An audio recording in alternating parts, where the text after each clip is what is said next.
बिस्मिल्लाहिर्रहमानिर्रहीम, अस्सलाम वालेकुम। आज हम बताएंगे प्रेशर कुकर में केक बनाने का तरीका। अज्जा बेकरी के केक तो बहुत खाए होंगे, अब घर में खुद बगैर ओवन के केक बनाने की कोशिश भी एक दफ़ा कर लें। क्या पता आपके घर वाले आपके हाथों का बना केक खाकर बाज़ार के केक खाना भूल जाएं।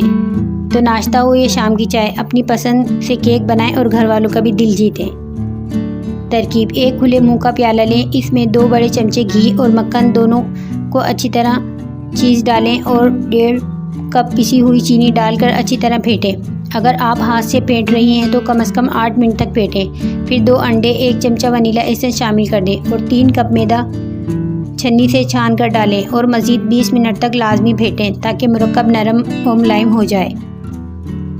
सिल्वर स्टील का खुले मुंह का एक प्याला लें, इसमें चारों तरफ घी लगाएं और मैदे का मुरक्कब इसमें डालें और अच्छी तरह फैला लें। आप चाहें तो इसमें ऊपर से 3 से 4 किशमिश, हरी लाल अशरफियाँ या बच्चों की पसंद की चॉकलेट के चंद टुकड़े भी शामिल कर सकती हैं। एक बड़ी देगची को चूल्हे पर रखें, इसके अंदर एक छोटा ढक्कन रखकर और ढक्कन के ऊपर मैदे का प्याला रखकर बड़े ढक्कन से देगची को ढकें और 25 से 30 मिनट पकने दें।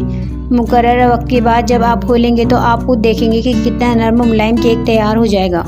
खुसूसी टिप्स: केक को दरमियानी आंच पर पकाएं और बीच बीच में ढक्कन हटाकर ना देखें, बल्कि 20 मिनट बाद देखें और साइड में छुरी से काट कर देख लें कि पक गया या नहीं। आप चाहें तो मैदा डालने के साथ ही कोको पाउडर का इस्तेमाल कर लें। अगर आप चॉकलेट फ्लेवर बनाना चाहती हैं, लीजिए तैयार है बगैर ओवन के जायकेदार मज़ेदार केक।